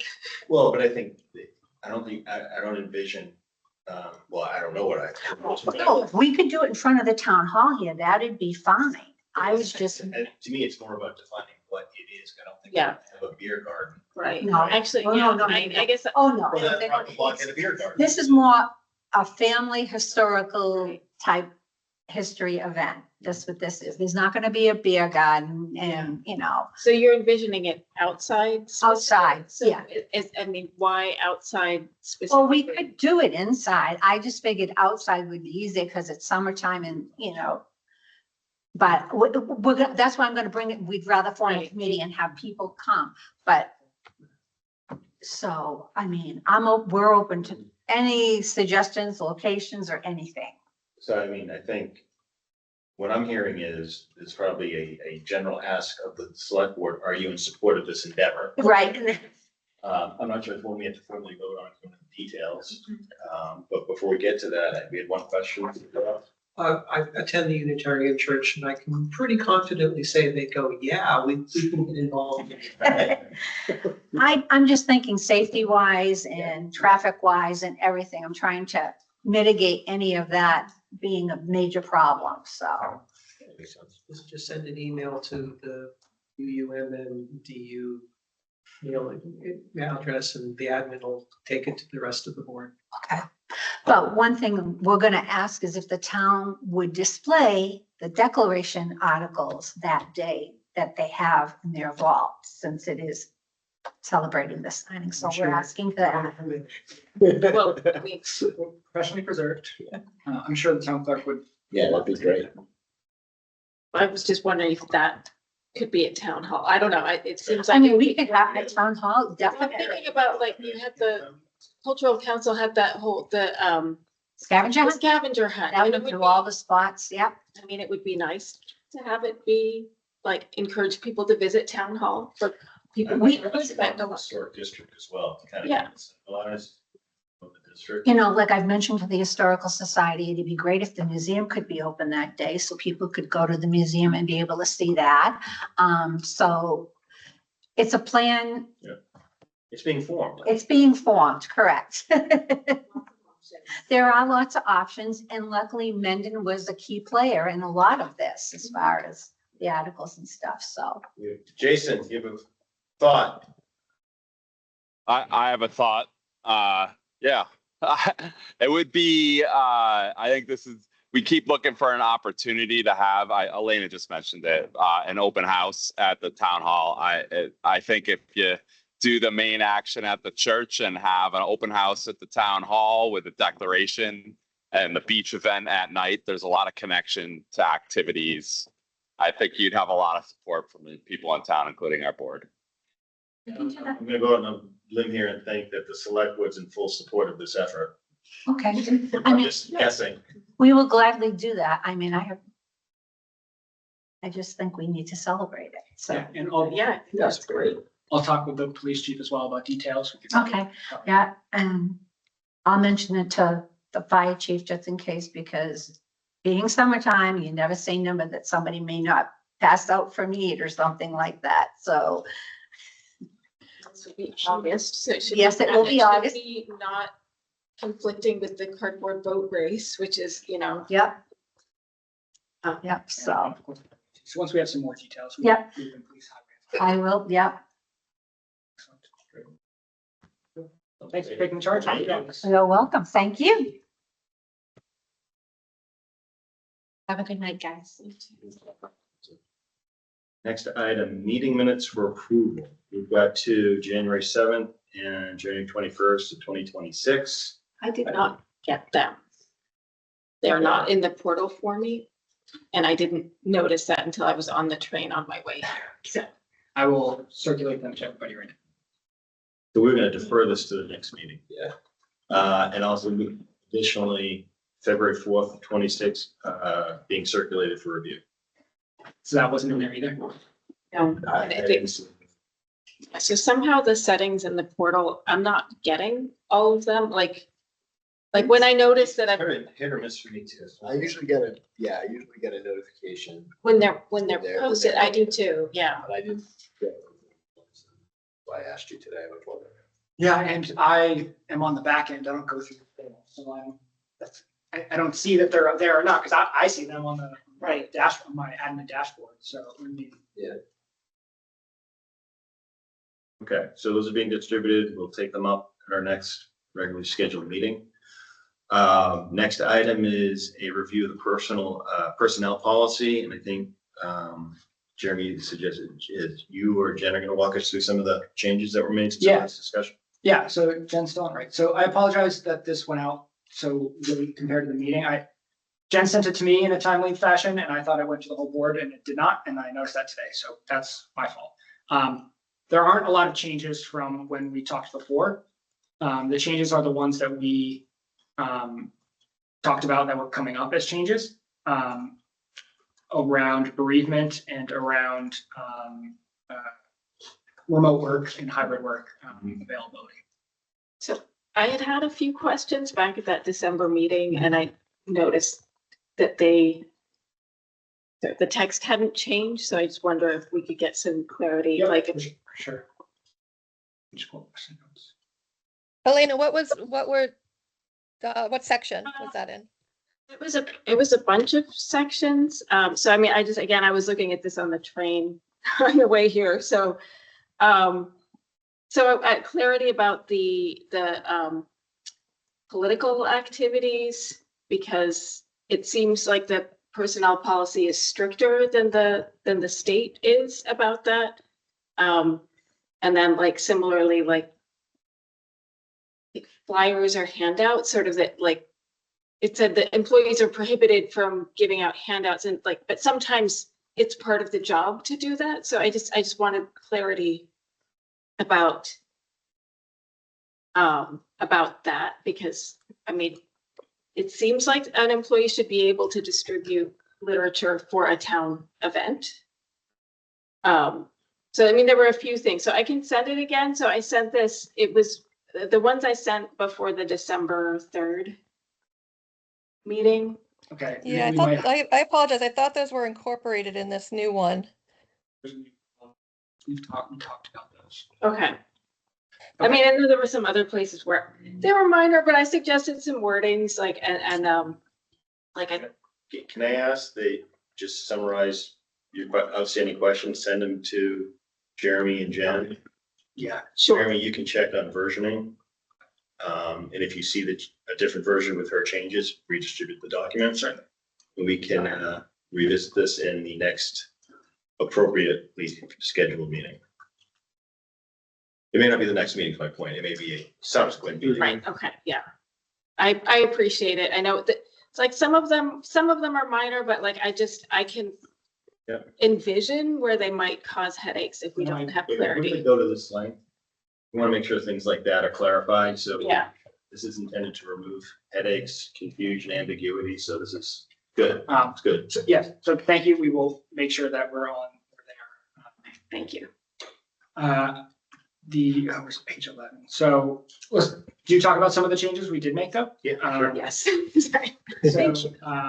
on pages 11 and 12, talked about hybrid work. So this was a request from an employee, about, wanted to be clear. So language town would permit hybrid work arrangements when it benefits productivity, that entails work from home or remote access or part of the work week. It may be granted employees whose job responsibilities are suitable.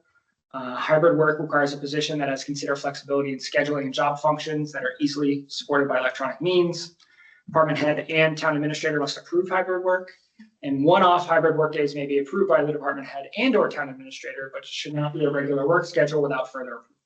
So with that said, like people say, hey, I've got a doctor's appointment, and rather than take a whole sick day, work from home for part of it. There's a million reasons why, and every once in a while, I think that's a great way for us to, let people continue to work and live their lives. And I think the workplace generally has been, not just Mendon, has been improved by that flexibility. But that's not the norm. We are in person for the entirety of the work week as like our default.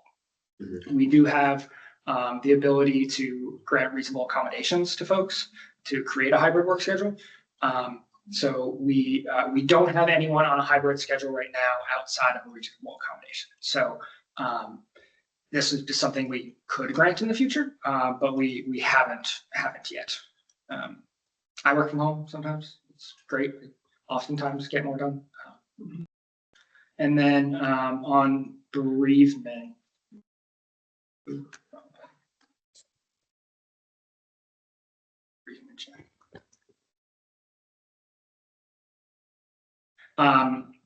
Added a compassionate leave section. So this is from direct experience of Jen being in a professional development class that we, the municipal leadership program or whatever it is at Suffolk. And someone else said, hey, well, in my community, we have this in the personnel policy that we don't. So it's leave around pregnancy loss. So that's not covered under bereavement leave. Specifically, and then you're also not eligible for parental leave in the event of pregnancy loss. So we wanted to make sure that that was covered here. And as I said to Jeremy, it's a leave I never want to have an employee use, but I want it there in the event it's needed.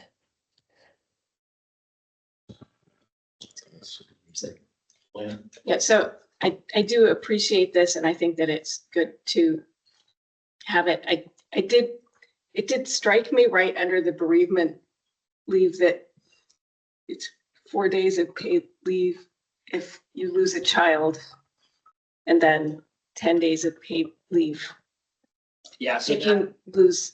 yeah. Well, So Alina, a lot of that has to deal with, there's sometimes medical appointments needed, for the person who has experienced the loss, and there may be no sick time. And there's a lot of, concurrent with FMLA and things like that it could go with as well. So I again, Is this was it a standard? I mean, it's one of these things where I'm like, ooh, it feels like we're like measuring grief in different ways, which is really, it's tough, right? It's tough. And I appreciate all of it being, in the policy, but I guess it did, because they were back to back like this, it sort of struck me. And I don't know, like, Jen, I know you're the professional, so like, I don't know, where do the numbers come from for the number of days? did we survey other policies? I'm not I sure. did. I did. I looked at some other policies, and I think what did I do? I think, what is it, 10 days and 5 days, but it's over a 12-week period. So if there's an employee who maybe experiences a pregnancy loss and then needs to continue to seek medical treatment, but it's over a few weeks period of time. So it's associated with the pregnancy loss. They're using the compassionate leave versus a sick leave. So Okay. the way I thought about it is it's both a grief event and a medical event for the person experiencing it. And Right. So that can be covered. Okay. All right. Thank you for explaining.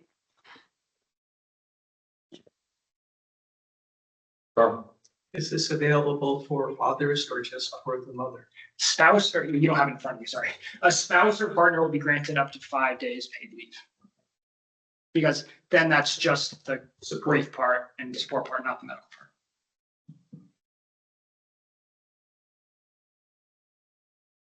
Yeah, the change. Jen, we didn't change anything from last time we talked about this in front of the select board, did we? No. Yeah, I think some syntax stuff, but nothing substantive. We'll say there's a couple of things, a couple of places in here where we changed stuff from weeks to hours, like I talked about, and a lot of the changes, some of the changes that we had unions agree to, we've also done in here. Things like vacation rollover, which was really big to me, and the three where we have agreements have all agreed to it. And I've had, there was, I think we talked about it last time. In 2015, we changed the collective bargaining agreements, the amount of sick time that's accrued per month. And then the personnel policies haven't been updated since 2009. So non-union folks were accruing sick time at a much higher rate than union folks were. And that has justifiably been stuck in their craw that they gave something up and then another group continued to receive the benefit that was taken away from them. Also, we had a generous sick time policy before 2015. So that changes that here. I will say it is a little painful writing a personnel policy and be like, oh, I'm taking a benefit away from myself by writing it, but that's fine, I guess. But yeah, that's all. And we covered a lot of employees are covered by collective bargaining agreements. But we wanted to cover specifically like library aides about holidays and snow days and things like that when it falls on their regular scheduled days. I think we highlighted that before, but it's come up a couple of times. So I want to say there's a snow day and the library is closed and they were supposed to work that day. We need to pay them anyway, which is it's in the budget. It's it's through no fault of their own, and it's something I've done. So to codify that, I think is important. Question? Yeah. Sorry. I was just gonna say, so we'll incorporate this and bring it back at the next regularly scheduled meeting. So we've got one of the 2 March meetings we'll revisit and have the updates made. Yep, and then we'll have to have an effective date, so I don't know if we want to do, Jen and I actually haven't talked about this, whether we want to do an effective date of the day you vote it, or do a July 1 implementation, consistent with the other collective bargaining, with the collective bargaining agreements. Well, based on the way the agenda was worded, I was assuming we're going to go the night we voted it on through that motion, but doesn't matter. Yeah, we can do either. Yeah. All right, Jen and I will talk about the wisdom of either of that and come back with a suggestion rather than putting you on the spot. Perfect. If there are no other comments, then we'll jump to the Comments. So, county. yeah, so just thank you so much for your work on this, Jen. Like, it's really a very impressive document. And thank you also, Jeremy. I know you were part of it also. She did most of it. But I mean, I think it's really It's a important. labor of love, Elena. It's a labor of love. Well, I appreciate it. I know like our employees appreciate it, current and future. So I think this is, yeah. It was a long time coming, right? Like over 10 years since the last one. So I appreciate it. And so thank you for also putting up with my nitpicking, but like, anyhow, thank you for. And I found the email you had sent, so I'm just gonna go back and through and make sure that I forwarded the right version to Jeremy, because I was playing around with the table of contents on it, so. All right, thank you. Jeremy, town administrator report. Yeah, so I've got a couple of things, nothing, sometimes these get really long, but my town administrator report is that I've been working on the budget. Just a couple things. We have stormwater permanent meeting kickoff tomorrow, so that's a big cross-departmental group. I'm also meeting with Maya. We referenced earlier, Maya is the Massachusetts Interlocal Insurance Agency. It's the collective group we purchase our insurance through. We have a health benefits trust renewal meeting with them tomorrow, where they tell us that we went up 14.4%. So I've also had some meetings with independent brokers on both the property and casualty side, which saw a very small increase. And then on the health side, vision and dental didn't go up at all. It went up 1% or something like that. That's fully employee paid. So no benefit to budget, but benefit to our employees. And then so met on with some independent brokers. Turns out one of them grew up about an hour from me, and then his parents retired to the same town my parents retired to, and now they live about 5 minutes apart. And I had Best friends. and didn't know this guy at all. Right? So, small world stuff. Last week, met with some external folks, some commission members who had questions on things, so just supporting new commission members around that. And then employee relations sorts of things.